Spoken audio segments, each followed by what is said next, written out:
보면은 예수님의 이제 무덤이 배경으로 나옵니다. 지금 골고다 교회 그리고 그 옆에 묘지가 하나가 있는데 그 묘지가 이렇게 생겨버렸습니다. 원래 이스라엘 묘지는 그 무덤으로 돼 있어야 되는 그 무덤 동굴로 돼 있어야 되는데 동굴이 건물로 변해져 있습니다. 그래서 골고다와 예수님의 묘지가 함께 있는데 이 교회를 뭐라고 부를까 제가 궁금했는데 이 이름을 성스러운 묘지교회다 이렇게 부릅니다. 그러니까 골고다 교회라고 부르지 않고 분명히 골고다도 같이 있는데 예수님의 묘지도 있어요. 그래서 성묘교회다 이렇게 이름을 부릅니다. 확실히 십자가를 이긴 게 부활인 것 같습니다. 이 십자가의 고난을 이기고 부활의 그 영광을 이들이 기념하기 위해서 어떻게 보면 십자가가 달린 곳보다도 부활한 장소를 훨씬 더 큰 교회로 만들어 놓은 것을 보게 됩니다. 자, 여기 원래 동굴이 있었는데 없게 된 이유는 기독교를 박해하는 로마의 황제가 기독교인들이 자꾸만 찾아오니까 그것을 없애버리고 거기다가 이 무덤을 갖다가 다 까갖고 제가 없애버린 겁니다. 그리고 거기다가 신전, 제우스 신전 같은 그런 신전을 딱 세워버렸습니다.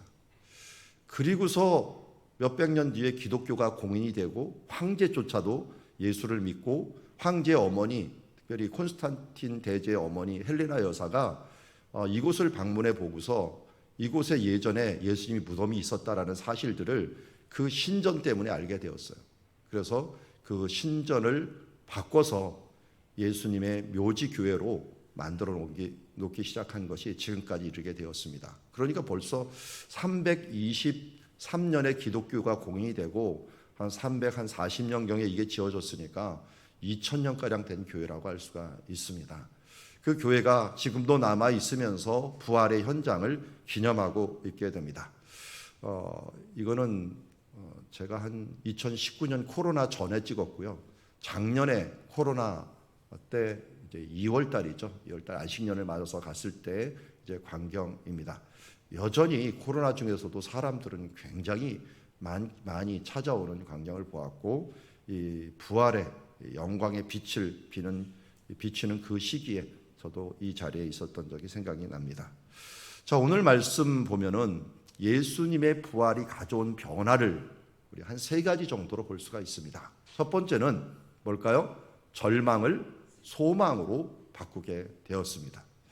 사람들은 모두 절망에 빠져 있었습니다. 그런데 막달라 마리아 같이 감성이 아주 풍부한 여인, 그리고 7 귀신이나 들렸다가 거기서 고침을 받고 예수님을 옆에서 따라다니면서 정말 열심히 도왔던 그 여인에게는 예수님의 죽음은 정말 충격적인 죽음이었습니다. 이 트라우마라고 하는 게 있죠. 너무 비참한 것을 보면 트라우마가 생긴다는데 이 십자가의 죽음을 보았던 이 여인도 정말 트라우마가 생길 정도로 이걸 어떻게 하나 해서 끝까지 쫓아가고 마지막 무덤에 넣는 것까지 보았지만 그 여인들이 이제 향유를 가지고 또 어떻게 됐는지 한번 가보는 그 와중에 예수님을 만나보게 되고 또 예수님의 부활의 소식을 듣게 된 것을 보게 되었습니다. 그러나 맨 처음에는 무덤에 갔을 때 이 시체가 없는 것을 보고 그들은 확신한 게 있었습니다. 2절에 보니까 달려가서 말하되 사람들이 주님을 무덤에 가져다가 어디에 두었는지 우리가 알지 못하겠다 라고 하면서 그 막달라 마리아는 무슨 확신을 가져버렸냐면 예수님의 무덤에서 사람들이 시체를 가져갔구나. 절망에 절망을 했던 것을 보게 됩니다. 얼마나 이게 확신이 있었든지 제자들이 와서 또 보고 가고 또 나중에 보면은 이 천사들을 또 만나고 동산지기 같은 예수님을 만났는데 그때도 똑같은 말을 2번이나 반복을 합니다. 그러니까 오늘 20장에 3번이나 반복되는 말이 뭐냐면 사람들이 예수님을 무덤에서 가져다가 이 시체를 옮겼다라고 얘기를 합니다. 아니 예수님께서 계속 살아계실 때 부활할 거다 얘기했는데 마리아는 그거는 안중에도 없고 그거는 이 생각도 하지 않고 예수님의 무덤에서 예수님의 시체를 누군가 가져갔어. 여러분 제가 아무리 여기도 설교해도 사람들이 자기 받을 것만 받더라고요. 그래서 그 받은 것만 가지고 하나님이 말씀을 계속 했는데 부활할 거야 했는데 사람들이 죽음 앞에서 발발발발 떨어요. 죽으면 어떡하나, 죽으면 어떡하나, 불안해해요. 아니, 예수님께서 부활할 것이다, 예수님께서 합력하여 선을 이루실 것이다 라고 얘기를 했는데, 이거 잘못되면 어떻게 해서 잘못되면 또 불안해하고 있어요. 왜 그렇습니까? 하나님께 주신 말씀을 믿지 않기 때문에 그래요. 마리아조차도, 그렇게 옆에서 예수님을 가장 사랑하면서 따라다닌 마리아조차도 예수님의 말을 듣지 않았고 믿지 않았어요. 우리 부활의 이 아침에 정말 가져야 될 가장 기본적인 신앙은 하나님의 말씀을 믿는 신앙입니다. 여러분, 창세기 1장 1절이 무엇입니까? 태초에 하나님이 천지를 창조하시니라. 이 말씀을 믿습니까? 그러면 천지를 창조하시는 하나님께서 능치 못함이 없다는 것도 믿습니까? 내 필요한 모든 것을 제공해 주신다는 것도 믿습니까? 죽었다가도 살아날 줄 믿습니까? 예, 창세기 1장 1절만 믿으면 성경에 못 믿을 게 하나도 없어요. 그게 어떻게 일어나? 그게 어떻게? 아니, 천지를 창조하신 하나님의 말씀을 믿는다면서요. 1장 1절 첫 단추도 못 끼면은 그 다음 뭘 믿겠습니까? 부활 이런 것들은 아무것도 아닙니다. 마리아가 여전히 의심하고 여전히 자기 확신에 있었는데 예수 그리스도의 말씀의 확신이 아니라 내 확신 가운데 살다 보니까 통곡하면서 어찌할 줄 몰라갖고 제자들한테 알려주러 빨리 달려가는 이 절망의 소식을 전하였던 것을 보게 됩니다. 그런데 이 절망을 예수님께서는 소망으로, 희망으로 이것을 바꿔놓습니다. 이제 제자들의 소망을 한번 봅시다. 제자들 중에 2명이 소식을 들었습니다. 베드로와 요한이 들었어요. 요한은 여기 안 나옵니다, 이름이. 그런데 둘이 다름질한다라는 말이 있고요. 그 다른 제자가 라고 했잖아요. 그 다른 제자가 누구겠습니까? 나중에 자기가 봤다고 하는데 사랑하는 제자, 이 글을 쓴 요한을 이야기하고 있습니다. 요한이 자기가 같이 달려갔는데 베드로부터 달리기는 요한이 빨랐던 것 같아요. 이 요한이 먼저 도착을 했습니다. 무덤에 이르렀어요. 그리고 갔는데 굽부려서 세마포 놓인 것을 보았으나 들어가지 못하였어요. 근데 시몬 베드로가 따라와서 무덤에 쑥 들어가 버립니다. 이 사람마다 성격이 정말 틀려요. 아니, 깨닫기는 먼저 하는데 행동을 주저하는 사람이 있어요. 우리 요한복음 20장도 그렇지만 21장도 똑같게 나오죠. 주님이시다 하면서 예수님을 살아난 걸 발견했던 요한인데 예수님한테 먼저 달려간 사람 누구예요? 헤엄쳐갖고 달려간 사람 베드로예요. 여러분, 아는 것보다 더 중요한 건 아는 대로 행동하는 것입니다. 행동이 없는 지식은 진짜 지식이라고 할 수가 없어요. 요한은 또 주저했습니다. 아마 이걸 한탄하면서 주저했을 거예요. 베드로는 그런 거 없었어요. 그냥 믿으니까, 그냥 상황이 그러니까 쑥 들어가갖고 확인하겠다는 거예요. 담대하게 뭔가 들어가고 이게 무슨 일이야 하면서 쑥 들어가 버린 겁니다. 신앙에는 담대함이 필요합니다. 믿으니까 담대해지는 거예요.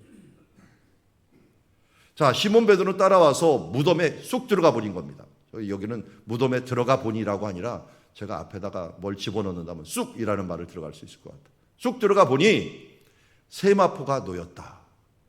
그리고 또 머리를 쌌던 수건은 세마포와 함께 놓이지 않고 딴 곳에 쌌던 그대로 놓여 있다. 자, 앞에 지금 세마포 모양을 제가 사진을 하나 찍어놨어요.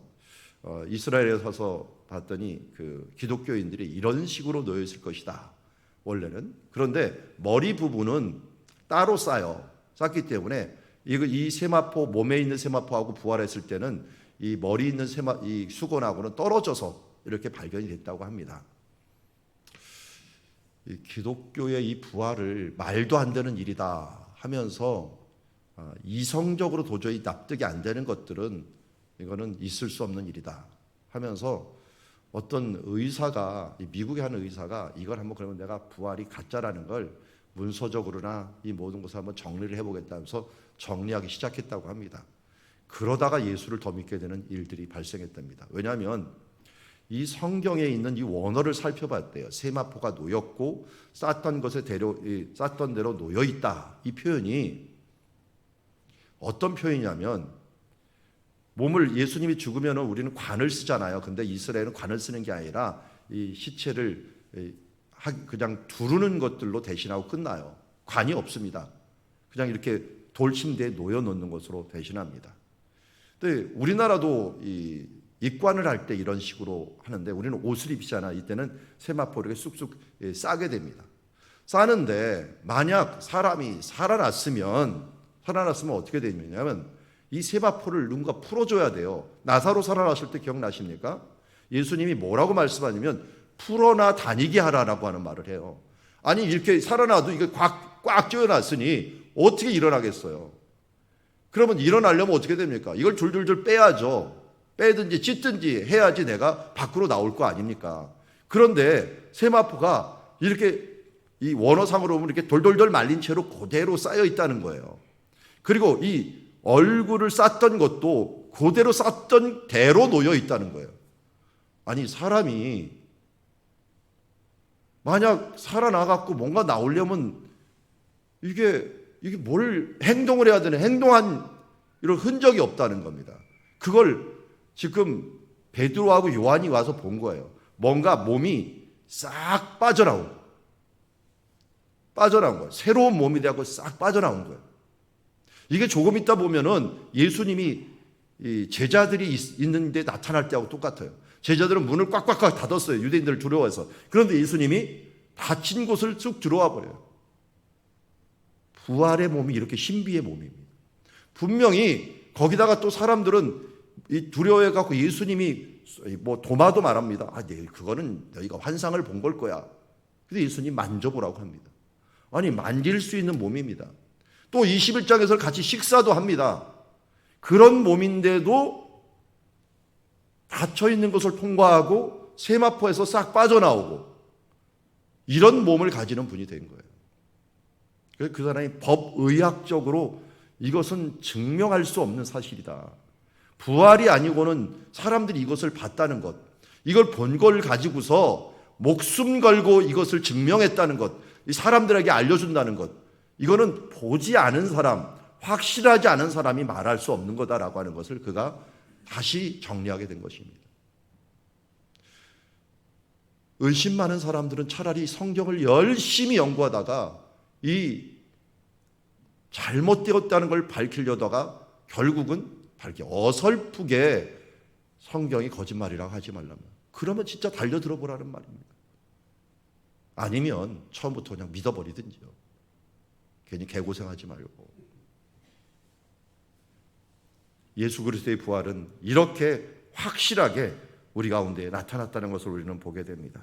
부활의 예언, 부활의 그 하나님이 주신 그 약속대로 이 부분들이 일어난 것을 알게 되고, 이 8절에 보니까 요한도 그때야 무덤에 갔던 그 다른 제자도 들어가 보고 믿었다.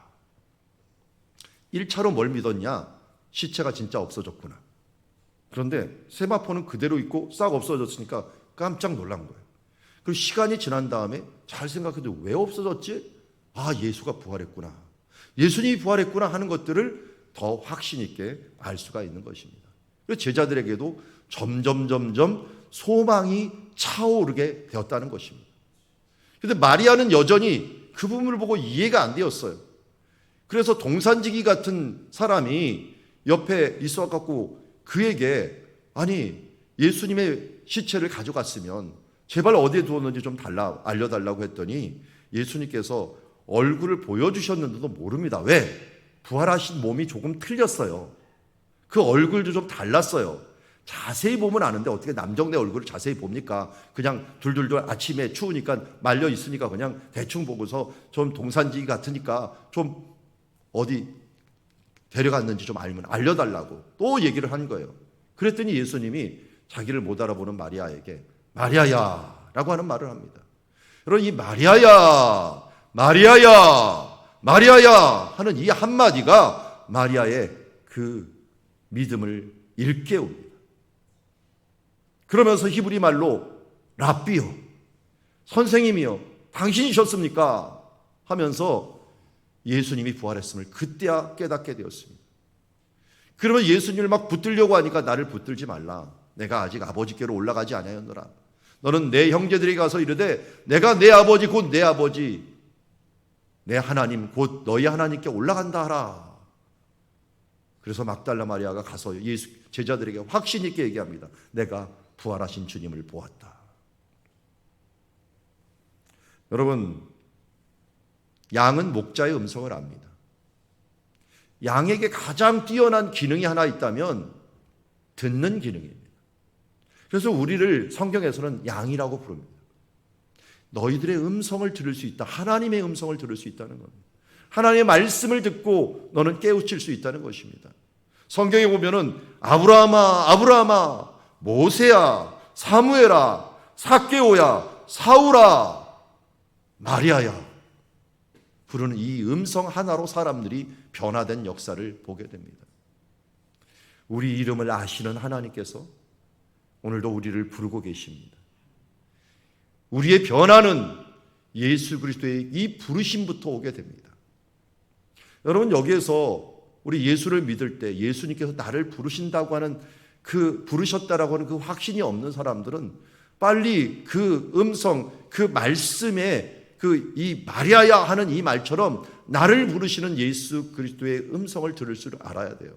그것이 음성으로 들리는 게 아니라 말씀을 보고 감동이 오면 그때 그 감동이 나를 부르시는 말씀이에요. 이걸 우리는 콜링이라고 부릅니다. 그리고 영접하는 자 곧 그 이름을 믿는 자들에게는 하나님의 자녀가 되는 권세를 주신다라고 하는 이 말씀이 내 마음에 확 들려져요. 하나님이 세상을 이처럼 사랑하사 독생자를 주셨으니 이는 그를 믿는 자마다 멸망치 않고 영생을 얻느니라 라고 하는 이 말씀이 내 마음에 확 믿어져요. 그 순간이 뭐예요? 마리아야 부르는 시간이요, 그 순간이 사울아, 그 순간이 바로 삭개오야 부르는 순간이라는 것입니다. 여러분, 이 예수 그리스도의 그 음성, 말씀의 음성을 내가 듣고 이 부르심, 이 콜링에 응답하는 삶, 또 그 삶을 한 번 부른 게 아니라 날마다 주님 앞에 응답하는 삶으로 나아가는 주의 자녀들이 되기를 원합니다. 이때가 어느 순간입니까? 절망에서 소망으로 바뀌는 순간입니다. 막달라 마리아와 제자들이, 이 두 제자가 절망 가운데 소망으로 바뀐 것은 예수 그리스도의 부활의 예수 그리스도가 우리를 부르고 그 부르신 그 부르심을 이 성경에 기록되었고 성경에 기록된 것을 우리가 그대로 받는 순간 우리는 바로 마리아의 그 변화가 우리 가운데 있는 줄 믿습니다. 두 번째 큰 변화는 두려움이 평강으로 변한 것입니다.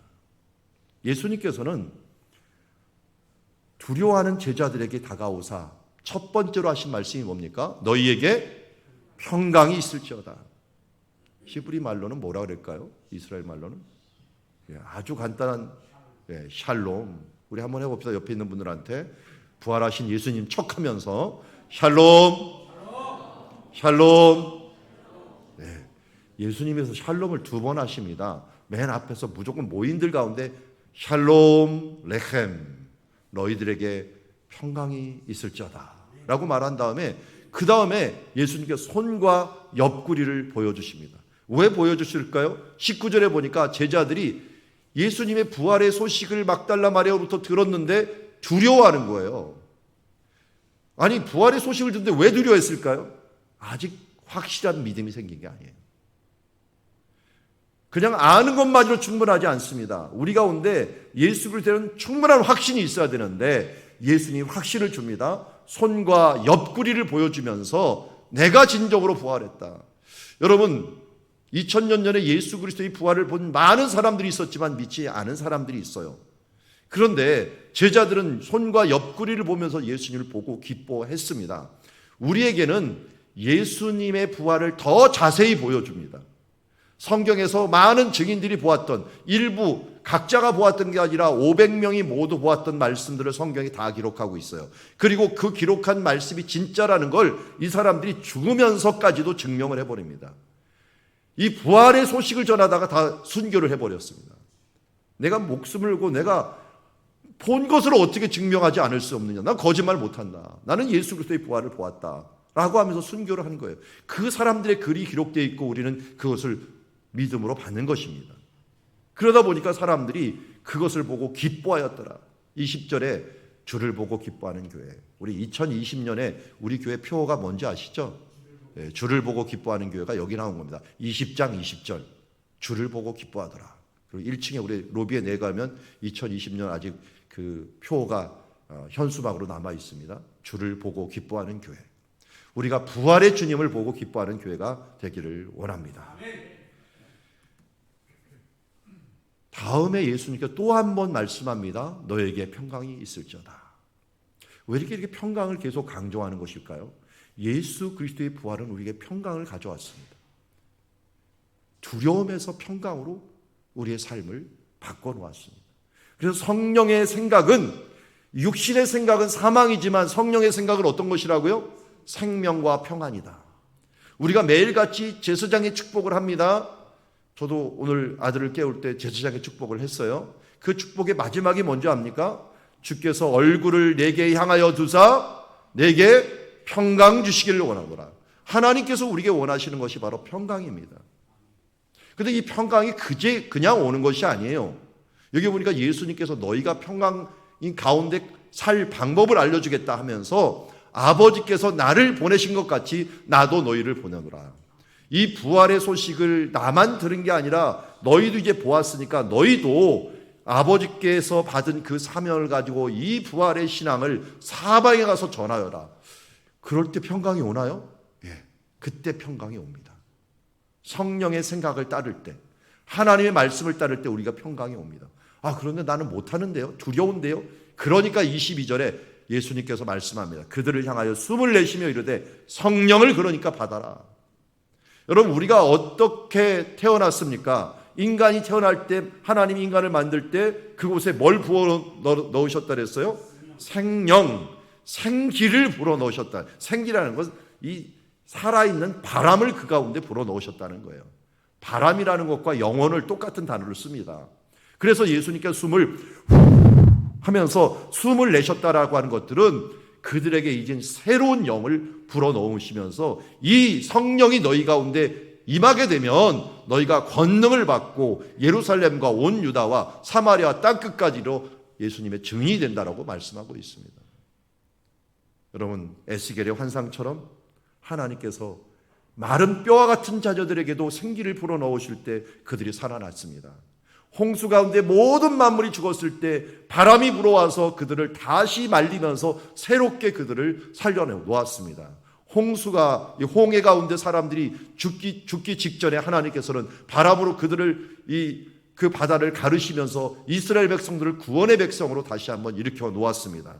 마가의 드락방에서 성령님이 임하실 때에도 바로 바람과 같은 성령으로 함께하면서 그들을 새롭게 하셨던 모습을 보게 됩니다. 예수님은 그 성령을 생각하시면서 너희는 성령을 받아야 된다. 그러면 어떻게 됩니까?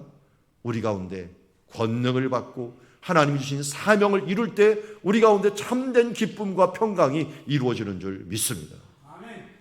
여러분, 예수 그리스도의 이 부활은 우리의 평강이요, 이 평강을 가지고 그냥 끝나지 않고 증인된 삶을 살아가고 또 성령의 능력을 힘입어서 살아가는 주의 자녀들이 되기를 원합니다. 아멘. 자, 우리 예수 그리스도의 부활은 마지막으로 의심을 믿음으로 바꾸게 됩니다. 도마가 이때 없었어요. 뭐하러 갔는지 모르겠어요. 이때 뭐 사러 갔는지 뭐 했는지 참 어느 축복의 장소에 있었다는 게 참 중요하죠. 여러분, 오늘 부활의 새벽에 있었다는 게 얼마나 중요한 순간입니까? 그런데 없다가 나중에 나타나갖고 뭐라고 합니까? 우리가 주님 보았노라 했더니 내가 그의 손에 못자국을 보며 내 손가락을 거기다가 좀 집어넣고 그 옆구리에 내가 한번 손을 집어넣어갖고 확인하지 않으면 난 믿지 못하겠다 라고 했어요. 그런데 갑자기 예수님이 탁 나타나신 거예요. 물론 좀 시간이 지났어요. 8해가 지나서 제자들이 집안에 있을 때 도마도 함께 있고 이번에도 문이 꽉 닫혀 있었던 겁니다.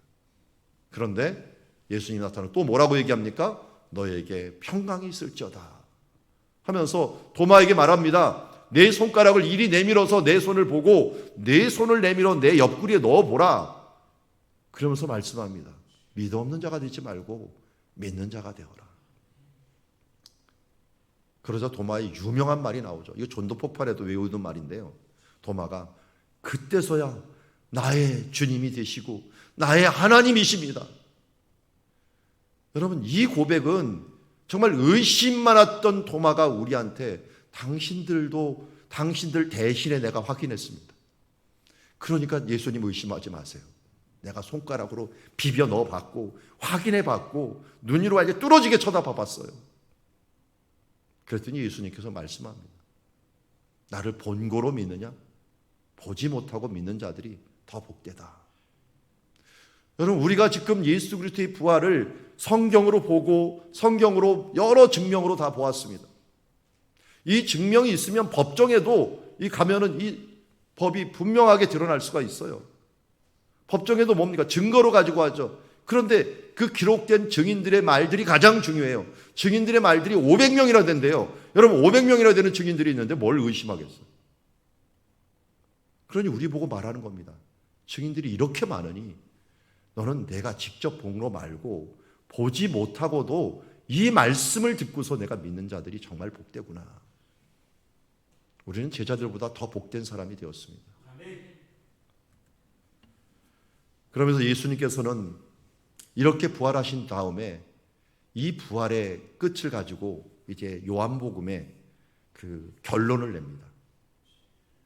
사도 요한이 이 책을 기록한 목적을 얘기합니다. 이 책을 기록한 목적은 너희로 예수께서 하나님의 아들 그리스도, 하나님의 아들이시요 우리들을 구원하시러 오신 왕이요 제사장이요 선지자 되시는 그리스도 되심을 믿게 하려 합니다. 이 부활을 내가 직접 보았고 체험했고 이렇게 내가 만져보고 내가 자세히 본 자로서 너희도 믿고 그 이름을 힘입어서 생명을 얻게 하려 합니다. 여러분, 예수 부활은 결국 예수님이 하나님의 아들 되심과 그 이름을 힘입어 우리가 생명을 얻게 하는 일이다 라고 하는 사실을 잊지 마시기 바랍니다. 부활절이 되면 저는 이 장면을 기억하지 않을 수가 없습니다. 1889년 86년 부활의 아침입니다. 여기 85년 4월 5일 제물포를 요새 인천이라고 부르죠. 인천에 상륙하여 첫 번째 한 기도 이렇게 써 있습니다. 우리 노재복 장로님 한번 큰 소리로 한번 읽어볼까요? 우리는 부활절 아침에 이곳에 왔습니다. 그날 사망의 권세를 이기신 주께서 이 백성을 얽어맨 결백을 끊으사 하나님의 자녀로서 자유와 빛을 주시옵소서. 아멘. 아펜젤로 목사님 무덤 앞에 있는 겁니다. 저기 지금 양화진이라고 하는 마포대교 옆에 있는 곳인데요. 아펜젤로 목사님이 부활의 아침에 제물포항에 도착을 했는데 이분이 한국의 최초 공식 선교사였어요. 그 전에 다른 분들은 비공식적으로 들어왔지만 나라의 허락을 받아서 첫 번째 비자를 받고 들어온 공식 선교사가 두 분이 동시에 도착을 했는데 언더우드 목사님과 아펜젤로 목사님이 들어왔어요. 이분들이 여러분들이 잘 아는 연세대학교, 세브란스 병원 이런 분들을 했고 여기 그들의 그들과 함께 바로 왔던 사람이 여기 3일 초등학교 뭐 이런 학교들을 수원에서도 만든 이런 분들이 이때부터 쏟아져 들어온 거예요. 근데 첫 스타트를 바로 부활절 아침에 발을 딱 내디디면서 우리나라를 선교하기 시작한 것입니다. 그들의 그 헌신이 시작되었기 때문에 우리에게까지 복음이 이어진 거예요. 그런데 어떻게 딱 부활의 아침부터 공식 선교사가 오냔 말이에요. 그리고 오자마자 이 기도를 드린 거예요. 부활의 아침에 이곳에 우리가 왔습니다. 그날 사망의 권세를 이기신 주께서 이 백성을 얽아맨 이 결박을 끊으사 하나님의 자녀로서 자유와 빛을 주시옵소서. 여러분, 이 부활의 새벽의 기도가 오늘 우리를 살게 하신 줄 믿습니다. 우리도 이 시간 그 마음을 가지고 기도하기를 원합니다. 예수님께서 우리 가운데 부활하셨습니다. 죄의 삭은 사망이지만 하나님의 은사는 그리스도 예수 안에 있는 우리 주 안에 있는 영생인 줄 믿습니다. 예수님께서는 우리에게 부활을 가져왔습니다. 절망을 소망으로, 두려움을 평강으로, 의심을 믿음으로 가져왔습니다. 이제 이 부활의 주님 앞에 주님, 우리의 삶을 이렇게 바꾸어 주시옵소서. 여전히 우리의 믿음이 없음으로 말미암아 제자들처럼 소식을 듣고도 두려워하는 삶이 아니라 이제는 예수 그리스도의 그 부활의 믿음을 가지고 절망 중에 있던 우리의 모든 부분을 소망으로 바꿔버리고 두려움이 있는 것에서 평강으로, 의심을 믿음으로 바꿔버리는 우리 삶의 변화가 우리 가운데 있어지게 하여 주시옵소서 하는 마음으로 이 시간 합심하여서 함께 기도하며 나가기를 원합니다. 기도하겠습니다.